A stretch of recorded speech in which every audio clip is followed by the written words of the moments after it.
Welcome back. My name is Amanda Zanette. Today we're going to be continuing with Learning to Play, which is section 3, but we will be addressing activity 3, which is bonuses and fines.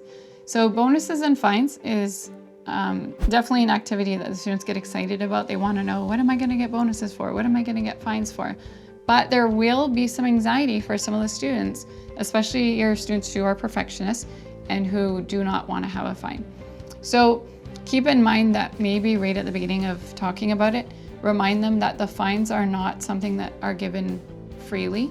There's always a warning ahead of time. The students get a warning. They may have a few. You definitely want to make sure that certain students who require a lot of reminders in their everyday lessons are also getting extra reminders. So just a reminder that you're adapting to each student throughout the entire game.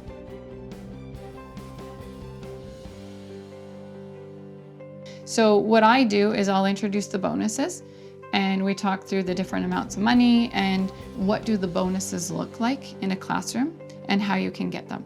Remind the students we're not giving a bonus for every single time a student does one of the things on the list.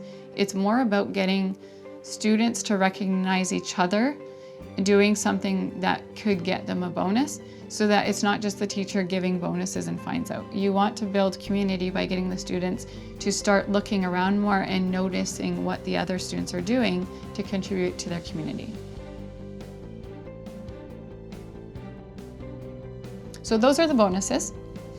I tend to do a brain break in between or a whole other lesson, maybe a science lesson or something in between before I start with the fines. So for the fines, really zone in on the fact that the fines are talked about a lot and you give examples throughout the day for the first few weeks of school. I usually go till the first week of October or the second.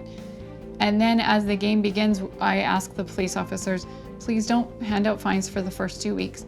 Ease into the game, get to know your clients, just use those few weeks to give reminders, you can call them warnings. And then we start to be like, okay, you've already had enough warnings. Yes, this is a fine, because you do want the students to see that there is an impact, what I should say is there is a consequence. If they're not going to be doing this, then unfortunately you're getting a fine. By term 2, the students know well in advance that by term 2 we get very strict with our fines, and you do want to follow through. I think that's very, very key for this game to work. The students need to see where your lines are. So you need to follow through with the fines. Again, there is flexibility for different students, as we would with any other lesson.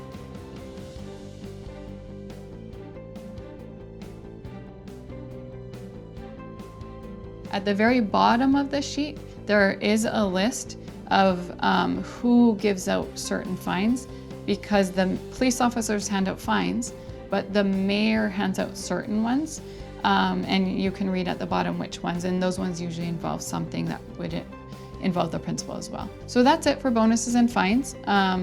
Have fun with it, break it down, allow the students to have extra time to process them, and point it out regularly so that they understand before the game begins how they can get each of these. Thank you for listening, and I hope you join us in our next video.